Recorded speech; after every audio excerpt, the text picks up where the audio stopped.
Comscore नुसार आता isakal.com आहे देशातील नंबर 1 ची मराठी न्यूज वेबसाईट। प्रत्येक अपडेटसाठी isakal.com ला नक्की भेट द्या। राज्यात 2 दिवस चांगलीच थंडी जाणवली। आज मात्र अनेक भागात तापमानात वाढ दिसून आली।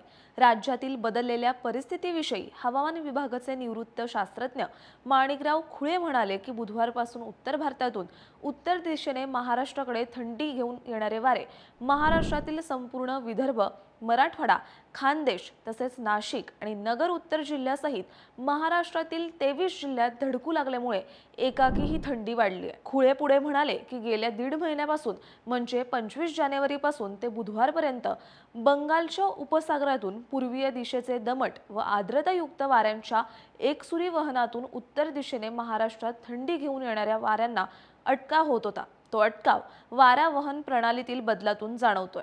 संपूर्ण विदर्भ, मराठवाडा, खानदेश तसेच नाशिक आणि नगर उत्तर जिल्ह्यासहित महाराष्ट्रातील 24 जिल्ह्यात बुधवारपासून पहाटे 5 वाजेच्या किमान तापमानात एकाकी घसरण झाली। तर महाराष्ट्रातील काही ठिकाणी म्हणजे नगर, जळगाव आणि नाशिक या शहर व जिल्हा परिसरात सकाळच्या वेळी थंडीची लाट आणि थंडीच्या लाटेसदृश्य स्थिती जाणवतीये।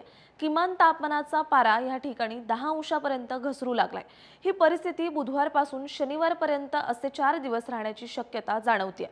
मुंबईसह संपूर्ण कोकण तसेच पुणे, सातारा, सांगली आणि कोल्हापूर अशा जिल्ह्यात मात्र ही स्थिती नाहीये। तिथे पहाटेचे किमान तापमान हे सरासरी इतके किंवा काही ठिकाणी सरासरीपेक्षा काहीसे अधिक तर काही ठिकाणी किंचितसे कमी आहे असंही खुळे यांनी स्पष्ट केलंय। पहाटेचं किमान तापमान ठीक असलं तरी संपूर्ण विदर्भ, नगर, जळगाव, जेऊर वगळता उर्वरित महाराष्ट्रातील 23 जिल्ह्यांमध्ये दिवसाचं तापमान म्हणजे दुपारी 3 वाजेच्या कमाल तापमानात सरासरीपेक्षा 2 ते 3 अंशाने वाढ झालेली जाणवतीये।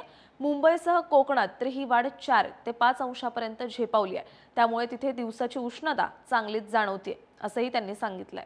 मुंबईसह संपूर्ण कोकणात उष्ण व दमट वातावरणातून जाणवत आलेला रात्रीचा उकाडा बुधवारपासून शनिवारपर्यंतच राहण्याची शक्यता जाणवतीये।